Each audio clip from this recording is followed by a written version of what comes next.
Magandang araw mga kakotsero. Ito na naman po ang inyong lingkod na si Jigs na magbibigay sa inyo ng giya ngayong araw ng Biyernes. Ngayon po ay January 10 at meron po tayong 7 magagandang karera. Uulitin ko po, itong aking giya ay purely review and analysis ko lamang at walang halong information. Simulan na po natin mga kakotsero. Race number 1, dito po, kung saan magsisimula po ang winner take all. Pilracom rating base handicap system race, class 5, 6 to 10 split. Ang distansya po rito ay 1,200 meters at dito po may 8 kalahok. Matutunghayan po natin ngayon dito ang nagbabalik na numero 6 na si Arrogante na binigay kay Charles Reyes. Bagong baba na rating basis at ang tagal hindi tumakbo. Kaya lang, medyo talagang mababa ang grupo. Ito yung kakopol entry ni Easy Way. Sa tingin ko malaki panalo niyan. At yung numero 7 Wallop na impresibo ang unang panalo, ang pagbabalik. Nanalo po agad yan, race 1. Tinalo po si Gugma. Sa tingin ko yan ang mahigpit na makakalaban. Although andyan yung double happiness na galing sa segundo nakaraan. Sa tingin ko naman hindi niya kakayanin ang air ni Wallop. Si Kalangaman Island naman hindi maganda ang numero. Baka hindi maganda ang ilarga. Kaya dito sa race number 1 magdadalawa po ako dyan. Doon po ako sa numero 7 Wallop. At panigundo ko yung nagbabalik, numero 6 Arrogante. Sa race number 2, kung saan magsisimula po ang pick 6, Pilracom rating base handicap system race, class 5 non-placer. Another 1,200 meters. At dito po anybody's race, may 7 kalahok. Dito pwedeng pang-all tong karerang ito. Pero syempre mamimili tayo. Ang nakikita kong possible scenario, yung Arigato, One for the Road, Winzam Maxine at Prince Arman, puro mabibilis po yan. Pero si Prince Arman pwede pong isunod dyan. Kung magkakaroon man ng lutsahan sa unahan, pwedeng mapabor kay Tears of Joy, Barayong at kay Jersey Crown. Kaya lang itong si Jersey Crown hindi magaganda ang mga tinatak ng mga nakaraan ito no. Sa tingin ko possible na manalo dito yung Tears of Joy no, tersero ito last run no. Napapatubayan ni JG Serrano no. At sa tingin ko pwedeng makalaban niya na mahigpit yung Barayong at syempre pwede nating isama dahil nga anybody's race ang pandihado ko po dyan yung Prince Arman no. Kaya dito sa race number 2 magtatatlo po ako dyan. Doon ako sa numero 4 Tears of Joy, panigundo ko numero 5 Barayong at isasama ko pong pandihado numero 3 Prince Arman. Sa race number 3, kung saan magsisimula po ang pick 5, Pilracom rating base handicap system race, class 5, 11 to 15 split. 1,200 meters is the journey. At dito po, another anybody's race at may 8 kalahok. Dito, bagong baba ng rating basis, no? Nasasakay ng Ed Jordan Guerra, no? Predis Cutie, no? Diskartehan lang niyang piliting mauna to. Tingin ko, mahihirapan silang talunin to. Although, andyan si May Diamond at si Upscale Bell. Itong si Predis Cutie nung April nanalo po to no. Hindi na nga niya pinauna si Melip Lewis nung karera na yun no.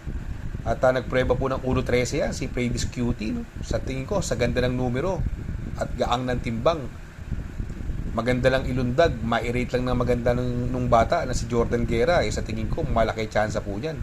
Kaya siya po napupusuan ko.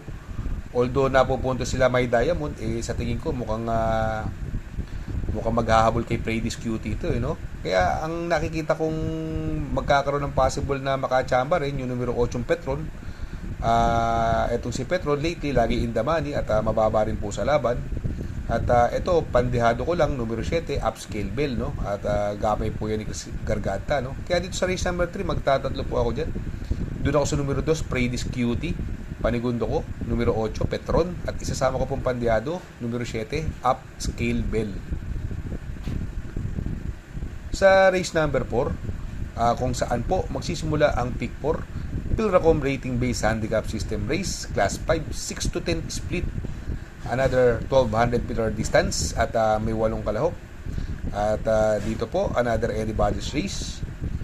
Dito, ang nakikita ko mabilis, yung West of the East at Biglang Buhos. Kaya lang, nung huling laban ni Biglang Buhos, hindi maganda lundag, bugaw umalis. Baka naman maganda ilarga niya ngayon dahil nasa labas na ang numero niya. Si West of the East naman ay from RA base, binigay na po kay Lester De Jesus. Kung makakabuo ng air ito, sa tingin ko malaki chance nito. At itong nagbabalik, bagong baba ng rating basis, yung numero sa East na si Lucky 222 na papatubayan ni Christian Garganta. Kaya dito sa race number 4, sa tingin ko, yan tatlo na rin ang pipiliin ko. Ang pampermera ko po dyan, doon pa rin ako sa numero 8 biglang buhos at gamay po ni JC De La Cruz yan. Ang panigundo ko naman po dyan, numero 6, Lucky 222. At isasama ko pong pandiado, numero 7, na si West of the East. Sa race number 5, Pilracom rating based handicap system race, class 4, 16 to 21 split, 1200 meters distance at may 8 kalahok, another Eddie Badger race. Medyo magulong karera ngayon, no? Ang hirap ng lineup. Ito yung Alindog na napupunto, although nung nakaraan 2 sunod na talo yan, pero nagpanalo po yan ng dihado si Alindog at gamay na gamay po ni King Flores. Maganda ang numero. Ang pwedeng mabigay ng pressure sa kanya yung Super Tatiana na sakay ni JR Sargent de Ocampo. At ito naman si Copycat, binigay na po kay Dan Camanyero from JC De La Cruz at magaganda rin po ang tinatakbo niyang Copycat na yan. Si Green Monarch, gumanda lang po ang lundag sa kay ni Jomel Storke. Sa tingin ko, yan po ang horse to beat dyan at sa tingin ko, yan ang malalyamado dyan at yung numero 5 kong Dirimating Queen Luis. Pero ako para sa akin, no, ang nakukursandahan ko po dyan, doon ako sa numero 6, si Grand Monarch. Ang panigundo ko, numero 1, Alindog. At isasama ko pong pandiado, yung numero 4, Copycat. Sa race number 6, Pen Ultimate Race, Pilracom rating based handicap system race, class 5, 5 split placer. Distance is 1200 meters at dito po may 8 kalahok. Dito bagong baba ng rating basis, no, yung numero 4 Golden Jaraywa, no, napapatubay ni El Blanca Flor, no. Dito makatulog lang kayo ng labas ito, sa tingin ko may pwede nang solohin ito, no. Pero syempre kung magpo-protection po tayo, yung pwedeng mauna diyan yung numero 5, yung Osam Cole, no, na binigay kay Jeffrey Bakaykay, no. Although pwedeng magbigay ng konting pressure sa kanya si Beyond Smart, kaya lang mababa po sa laban. Kaya dito sa race number 6 magdadalawa po ako diyan. Doon po ako sa numero 4 Golden Jaraywa at panigundo ko naman po yung numero 5 na si Ozam Cole. Sa race number 7 sa last and final race, Pilracom rating based handicap system race, class 4, 22 to 27 at ang distansya po dyan ay 1,200 meters. At dito po may 8 kalahok at matutunghayan natin yung nagbabalik na numero 2 Cluster na sasakay ni Joel Cabarrios. Ang tinalo po niya si King James, no, na upset niya po yun at nagprueba po siya sa 1400 ng 1.25, no. Medyo impresibo po, no. Ang ganda po ng numero niya, gumanda lang ang lundang niya rito, sa tingin ko wala nang pauunahin ito, no. Dahil nga galing sa bakasyon, magpo-protection tayo at paratingan. Yung numero 7 Bravo na sakay ni King Flores, gamay niya po yan naman pwedeng makasunod sa kanya. At yung galing sa panalong numero 5 Anyo 96, no. Ito lately yung mga kabayo nila Sir Abalos, no, nagpapanalo, no, at kahit dihado nananalo, no. Kaya pwedeng makachamba po yan. Kaya dito sa race number 7 magtatatlo po ako dyan. Doon ako sa numero 2 Cluster, panigundo ko numero 7 Bravo at isasama ko pong pandiado numero 5 Anyo 96. Shoutout nga pala kay Sir Pax ng Barkadahan OTV. Located po siya sa 1139 New Antipolo Street, Corner Vargas. Malapit lang po sa Abad Santos, yung bagong ginawang tulay. Very convenient and attentive po ang mga tao. Pwede po kayong mag-EB at party while betting on racing. Baka magawi kayo dyan sa Herrera, Corner Oroqueta. Andyan po ang Pipay's Halo-Halo. Ang isa sa pinakamasarap na halo-halo at homemade lahat ng ingredients po dyan, Ultimo Ice Cream.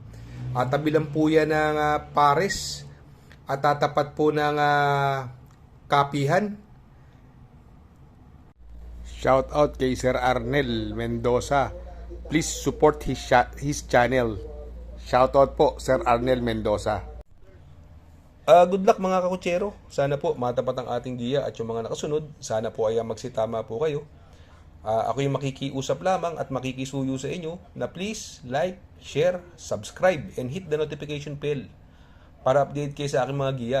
Good luck po and happy racing.